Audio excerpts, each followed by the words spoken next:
So here we are, bouncing around like a top in the lake. We're about 4 or 5 miles from Sunset Bay. You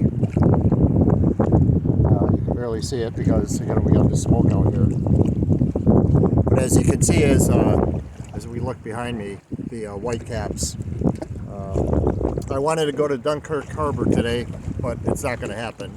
Not with the wind the way it is, and we're going to cut the trip short and go over to Sunset Bay and get something to eat there.